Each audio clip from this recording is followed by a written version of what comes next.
എന്താണ് സാർ ഇതിന്റെ അർത്ഥം? ചോദ്യം ഉത്തരവൊന്നും വേണ്ട, തൽക്കാലം മാഡം വണ്ടിയിലോട്ട് കയറണം എന്ന് പറഞ്ഞ് എനിക്ക് കാര്യം അറിയണം. Sorry.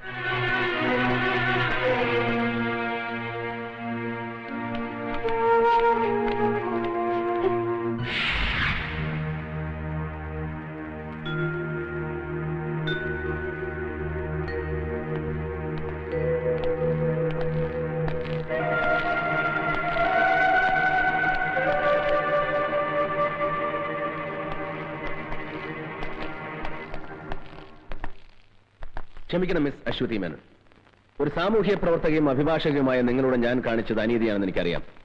I am really sorry for that. പക്ഷേ വേണ്ടി വന്നു. നോ, ഇത് ഗുണ്ടായിസമാണ്. നിങ്ങൾ നോക്കിക്കോ, ഞാൻ ഇതിനെതിരെ പ്രതികരിക്കും. പ്രതികരിച്ചോളൂ. പക്ഷേ അതിനു മുമ്പ് എനിക്ക് പറയാനുള്ളത് മുഴുവൻ നിങ്ങൾ കേൾക്കണം. കേട്ടേ പറ്റൂ. 2 വർഷം മുമ്പ് coast guard inspector Rajasekharan Nair ദാരുണമായി കൊല ചെയ്യപ്പെട്ടു. അതിന് അദ്ദേഹം ചെയ്ത കുറ്റം, വധിക്കപ്പെടുന്നതിന് ഏതാനും ദിവസം മുമ്പ് സ്ഫോടക വസ്തുക്കളുമായി തീരത്തണഞ്ഞ ഒരു ബോട്ട് കസ്റ്റഡിയിലെടുത്തു. അതിൽ നിന്നും പിടിച്ചെടുത്ത സ്ഫോടക വസ്തുക്കൾ രായ്ക്ക് രാമാനം വെറും ഓലപ്പടക്കങ്ങളാണെന്ന് തെളിയിക്കാൻ അതിന്റെ സൂത്രധാരന്മാർക്ക് കഴിഞ്ഞു. പക്ഷേ രാജശേഖരന്റെ കൊലപാതകയെ അശ്വതി മേനൻ എന്ന അഡ്വക്കേറ്റിന്റെ ബുദ്ധിയും മെടുക്കും കൊണ്ട് കോടതി വെറുതെ വിട്ടു. ആ പ്രതിയുടെ പേരാണ് ആമിർ അലി. ഒരിക്കൽ ഞാൻ ചോദിച്ചു, അന്ന് അവനെ സഹായിക്കാൻ കരുത്തരായ ആരെങ്കിലും നിങ്ങളെ സമീപിച്ചിട്ടുണ്ടോ എന്ന്. അത് നിങ്ങൾ ഒഴിഞ്ഞു മാറി. എനിക്കറിയാം അങ്ങനെ ആരോ നിങ്ങളെ സമീപിച്ചിട്ടുണ്ട്. എന്താണ് അയാളുടെ പേര്? ആ പേര് പറയിക്കാൻ ഇങ്ങനെ ഒരു മാർഗം വേണ്ടിയിരുന്നില്ല അമർനാഥ്. ഒരേ ക്ലാസ്സിലിരുന്ന് പഠിച്ചവരാണ് നമ്മൾ. പഠിച്ച പാഠങ്ങൾ മനഃപ്പാഠമാക്കാൻ പരസ്പരം ബാധിച്ചിട്ടുണ്ട് പലപ്പോഴും. ആ അമർനാഥാണോ ഒരു ശത്രുവിനെ പോലെ, ഒരു കുറ്റവാളിയെ പോലെ? എന്നെ അമർനാഥിന് അറിയില്ലേ? സോറി, ഒരു ദൗത്യം ഏറ്റെടുത്താണ് ഞാൻ ഇവിടെ വന്നത്. പക്ഷേ ഞാൻ തോറ്റുപോയി. എന്നെ തോൽപ്പിച്ചവരുടെ കൂട്ടത്തിൽ താൻ ഉണ്ടാകരുതെന്ന് ഞാൻ ആഗ്രഹിച്ചു. ഒരു വട്ടമെങ്കിലും ജയിക്കാൻ, ഒരു സമൂഹത്തെ മുഴുവൻ രക്ഷിക്കാൻ ഒരു കച്ചിത്തുരുമ്പാണ് എനിക്ക് ആ പേര്. Please please tell me. നിങ്ങൾ എന്നെ ഒരുപാട് തെറ്റിദ്ധരിച്ചിരിക്കുകയാണ്. ആ കേസ് ബാധിച്ചതിലൂടെ രാജ്യദ്രോഹികളാണ് ഞാൻ രക്ഷിച്ചതെന്ന് എനിക്കറിയില്ലായിരുന്നു. ഒരു പ്രതിക്ക് വേണ്ടി കോടതിയിൽ ഹാജരാകുക, കേസ് ജയിക്കുക, അഡ്വക്കേറ്റ് എന്ന നിലയിൽ പ്രശസ്തി നേടുക, പിന്നെ ഞാൻ ഒരുപാട് ഇഷ്ടപ്പെടുന്ന ഒരാളിന്റെ സുഹൃത്ത്, അനുയായി, സന്തത സഹചാരി. അയാൾ വന്ന് കാല് പിടിച്ചപ്പോ ആരാണ്?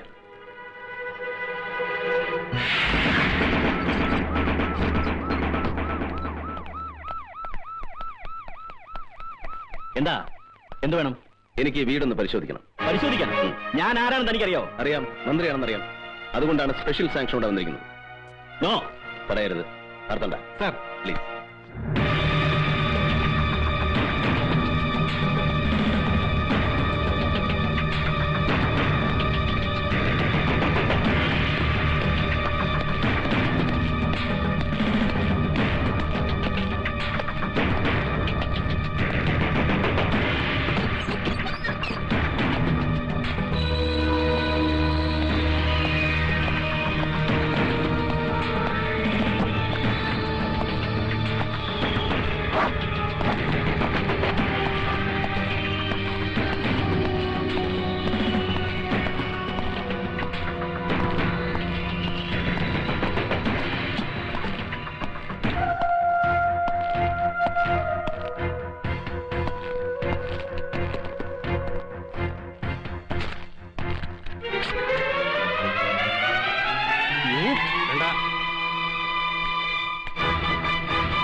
ഇതെല്ലാം പരിശോധിക്കുന്നതുവരെ നിങ്ങൾ സേഫാണ്. അതിനിടയിൽ അതിബുദ്ധി കാണിക്കാൻ ശ്രമിച്ചാൽ നാളെ ഇത് പത്രത്തിൽ വാർത്തയാകും. Be careful.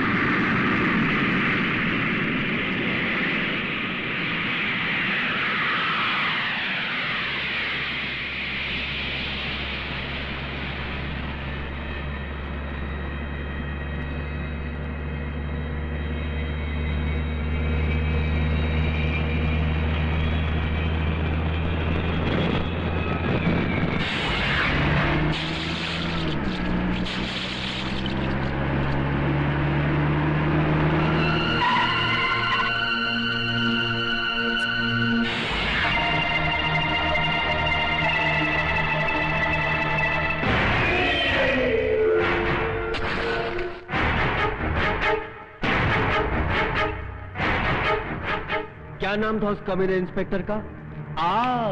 इंस्पेक्टर अमरनाथ। बड़ा कमाल का आदमी है यार। हर हमेशा मेरे को बोलता था ये करेगा वो करेगा।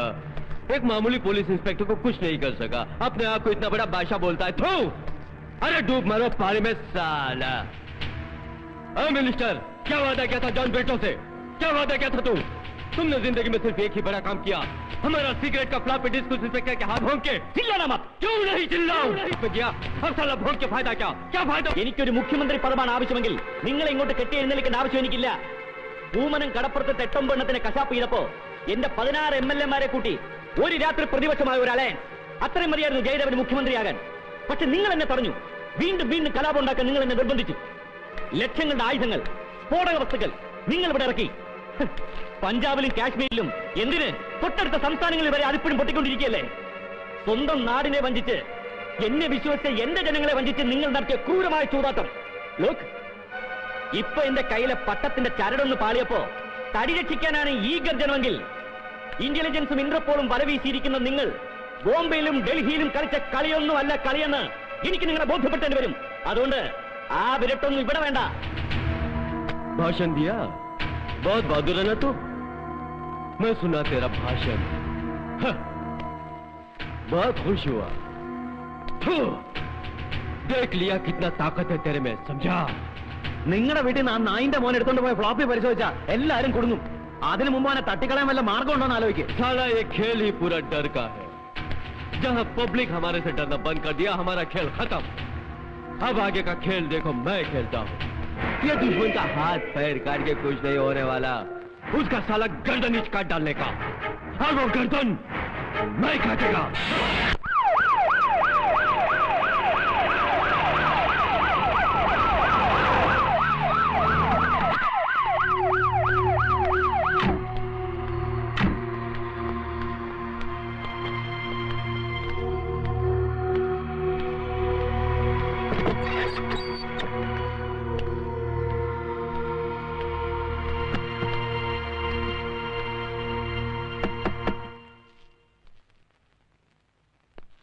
ഒരു കത്ത്.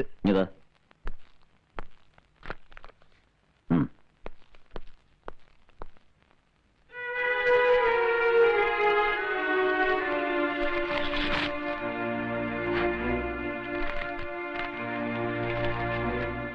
ഞാനിപ്പോൾ ശത്രുവിന്റെ പട്ടികയിലാണെന്ന് എനിക്കറിയാം. എങ്കിലും ആവശ്യപ്പെടുകയാണ്, വിരോധമില്ലെങ്കിൽ ഒന്നിന്റെ വീട് വരെ വരാമോ? മന്ത്രിയായിട്ടല്ല, പഴയ അബ്ദുൾ റഹീമായി. പക്ഷെ ചില രഹസ്യങ്ങൾ അത് പറഞ്ഞേ പറ്റൂ എന്ന് സ്വന്തം അശോകി.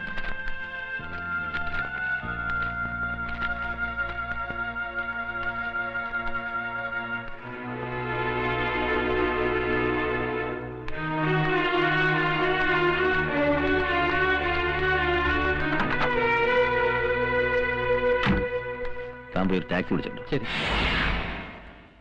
ഇല്ല, ഞാൻ അങ്ങനെ ഒരു കത്ത് എഴുതിയിട്ടില്ല. അല്ലെങ്കിൽ തന്നെ ഇങ്ങനെ ഒരു കത്ത് എഴുതാനും ഒരുപാട് തിരക്കുള്ള ഒരാളെ വീട്ടിൽ വിളിച്ചു വരുത്തുവാനും ഞാൻ ആര്? പ്രത്യേകിച്ച് ഒരു ശത്രുവായി ഞാൻ. പ്ലീസ്, അതിലേക്കൊന്നും ഇപ്പൊ കടക്കണ്ട. വിധി നമ്മെ ഒരുപാട് അകറ്റിയിട്ടുണ്ട്. അതിലൊരു പക്ഷേ നമ്മുടെ ആദർശങ്ങൾക്ക് പങ്കുണ്ടാവാം, ഈ സമൂഹത്തിന് പങ്കുണ്ടാവാം. എന്നിട്ടും ചതിക്കാൻ കരുക്കളൊരുക്കി കാത്തിരിക്കുകയാണ് ഇപ്പോഴും ചിലർ. അതിന്റെ സാക്ഷ്യപത്രമാണ് ഈ കത്ത്.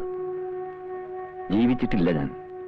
ജയിച്ചും തോറ്റും പിടിച്ചടക്കി ആദർശത്തെ മുറുകെ പിടിച്ചുകൊണ്ടുള്ളൊരു പടയോട്ടം. തിരിഞ്ഞു നോക്കുമ്പോ ജീവിതം മാത്രം.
സത്യമാണെന്നറിയില്ല. ഇന്നലെ രാത്രി മന്ത്രി അബ്ദുൾ റഹീം സാറ് രഹസ്യമായി വീട്ടിൽ വന്നതായിട്ടാണ് ഇവിടെയൊക്കെ സംസാരം. അങ്ങനെ സംസാരം എന്താണ് കുഴപ്പം?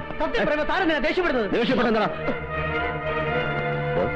താൻ വെറുതെ ആളുകളോട് ചൂടാകണ്ട. പ്രശ്നത്തിന്റെ പോക്ക് മുഴുവൻ അബ്ദുൾ റഹീം സാറിന്റെ ലക്ഷ്യം വെച്ച.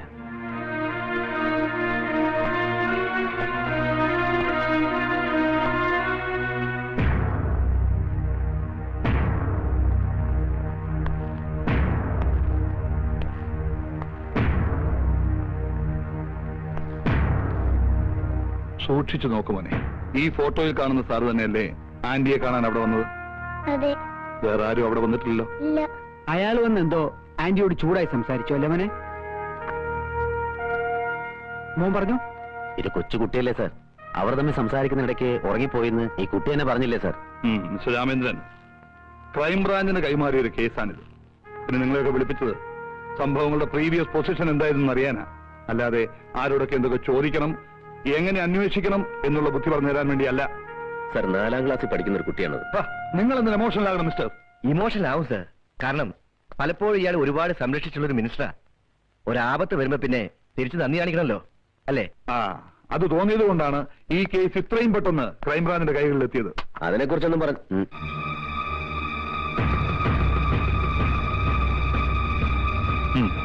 സാർ.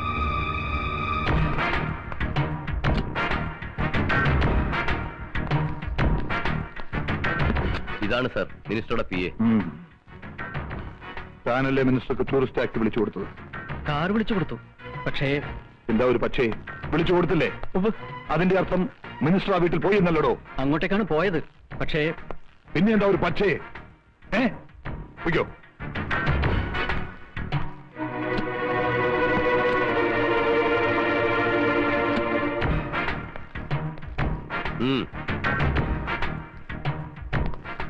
തന്റെ വണ്ടിയിലാണ് മന്ത്രി അശ്വതിയുടെ വീട്ടിലേക്ക് പോയത്. അതെ. താനാണ് തിരിച്ചു കൊണ്ടുവന്നതും. അതെ, പോയ പോലെയല്ല മന്ത്രി തിരിച്ചു വന്നത്, അല്ലേ? അദ്ദേഹം ആകെ പരിഭ്രമിച്ചിരുന്നു. വല്ലാത്തൊരു ഭാവമായിരുന്നു മന്ത്രിയുടെ മുഖത്ത്. വയ്ക്കോ.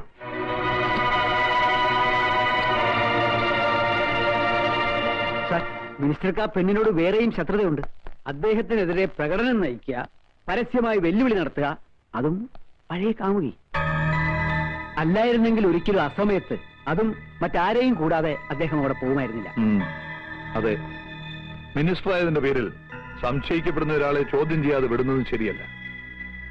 സാർ പ്ലീസ്, ഇതിന്റെ പിന്നിൽ പ്രവർത്തിച്ചിരിക്കുന്നത് മുഴുവൻ ദേശദ്രോഹികളാണ് സാർ. മറ്റു പല കുറ്റങ്ങളും പുറത്തു കൊണ്ടുവരാതിരിക്കാനും പലരെയും നിശബ്ദരാക്കാനും വേണ്ടി മനഃപൂർവ്വം കളിച്ച കളിയാണ് സാർ. ഷടാപ്പ്! താൻ ആരാടോ ഇതൊക്കെ ചോദിക്കാൻ? കാക്കിക്കുപ്പായം അണിയിച്ച് എല്ലാവരെയും രക്ഷിക്കാൻ വേണ്ടി ദൈവം ഭൂമിയിലേക്ക് ഇറക്കി വിട്ട ദൈവപുത്രന? ബാക്കിയുള്ളവരൊക്കെ മണ്ടന്മാരല്ലേ? പാതിരാത്രി നേരത്ത് അംഗരക്ഷകനെയും ഔദ്യോഗിക വാഹനം ഉപേക്ഷിച്ച് മന്ത്രി ആ പെണ്ണിന്റെ വീട്ടിലേക്ക് പോയത് ശൃംഗരിക്കാനല്ലേ? സാർ ഇറങ്ങി പോണം mister. I say you get out മാൻ.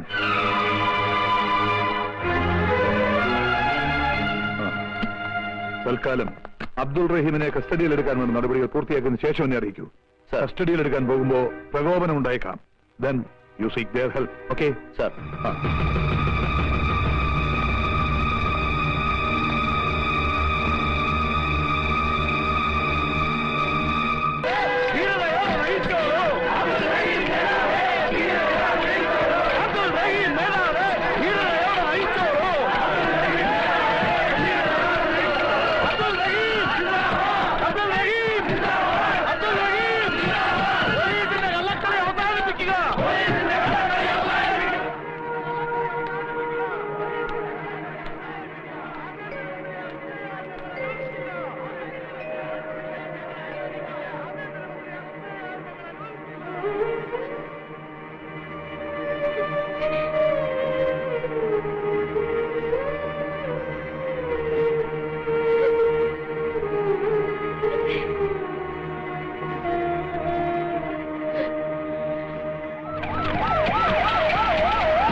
ഏതെങ്കിലും നടക്ക നടക്ക മറ്റേ വണ്ടി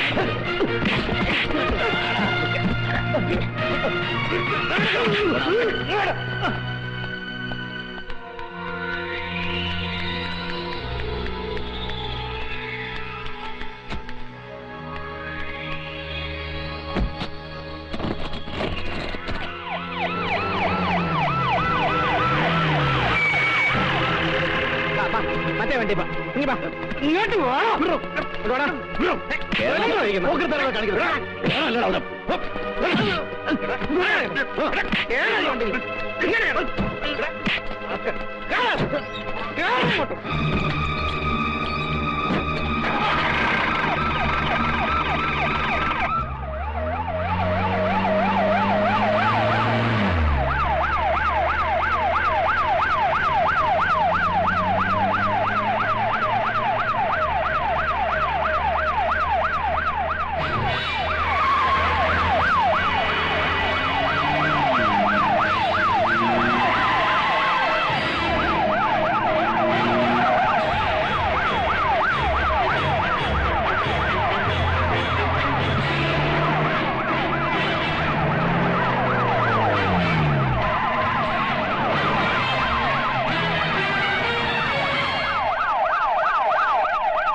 കോസ്റ്റ് ഗാർഡ് ഇൻസ്പെക്ടർ രാജശേഖരൻ നായരുടെ നിഷ്ഠൂരമായ കൊലപാതകം, പൂമനം കടപ്പുറത്ത് നിങ്ങൾ നടത്തിയ ഹീനമായ മനുഷ്യക്കുരുതി, അധോലോക നായകൻ ജോൺ ബ്രിട്ടോയുമൊത്ത് നിങ്ങൾ നടത്തിയ വൻ ആയുധക്കള്ളക്കടത്ത്, ഇതെല്ലാം പുറത്തു വരുമെന്ന് ഉറപ്പായപ്പോൾ അശ്വതി എന്ന പാവം പെൺകുട്ടിയെ ശ്വാസം മുട്ടിച്ചു കൊന്നു.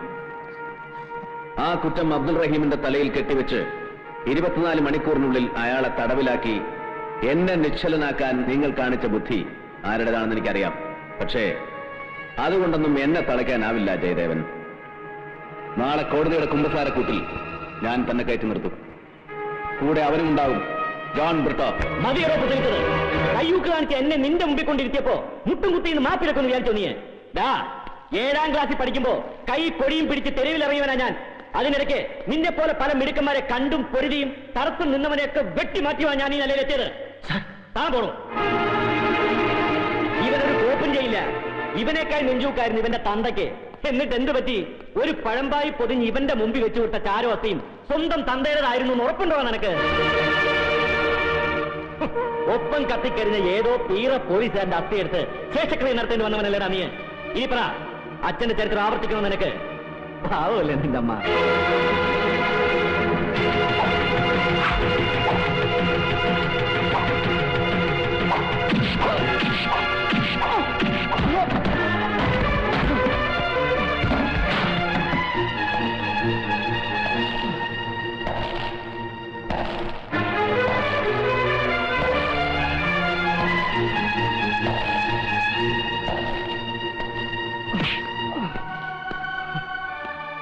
ആ അസ്ഥിയും ചാരവും പുണ്യതീർത്ഥത്തിൽ ഒഴുക്കുമ്പോഴും ആ ആത്മാവിന് ബലിയൂട്ടുമ്പോഴും കണ്ണു നിറച്ച് കാണാതെ പിരിഞ്ഞ അച്ഛനും സത്യം എന്റെ നെഞ്ചിലുണ്ടായിരുന്നു. 1000 വട്ടം ജന്മമെടുത്താലും അച്ഛനെന്ന വാക്കിന്റെ അർത്ഥവും പൊരുളും നിനക്ക് മനസ്സിലാവില്ല. അതറിയണമെങ്കിൽ മറ്റത്തന്തയ്ക്ക് ജനിക്കണം.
നിങ്ങൾക്ക് അച്ഛനെയും മകനെയും സഹോദരങ്ങളെയും നഷ്ടപ്പെടുത്തിയത് ഇവനാണ്.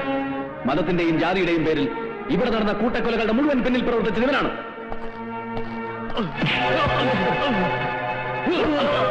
ജോൺ ബ്രിട്ടോ, വർഗീയ സംഘർഷങ്ങളുടെ നാടല്ല ഇത്.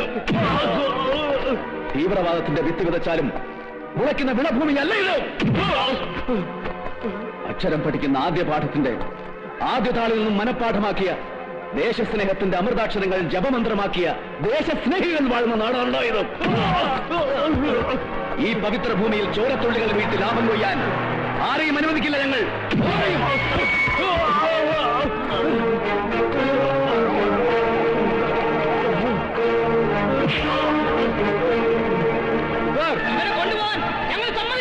ഇവനെ ഞങ്ങൾക്ക് വേണം. ഇവരെ ഞങ്ങൾക്ക് വിട്ടുതരണം. ഇവരെ ശിക്ഷിക്കേണ്ട കോടതി ഇതാണ്. നിങ്ങൾ നിയമം കയ്യിലെടുക്കരുത്. സമാധാനമായിട്ട് പിരിഞ്ഞു വേണം.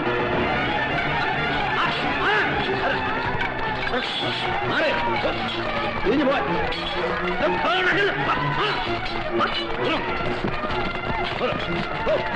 പ്രശ്നമുണ്ടാക്കരുത്.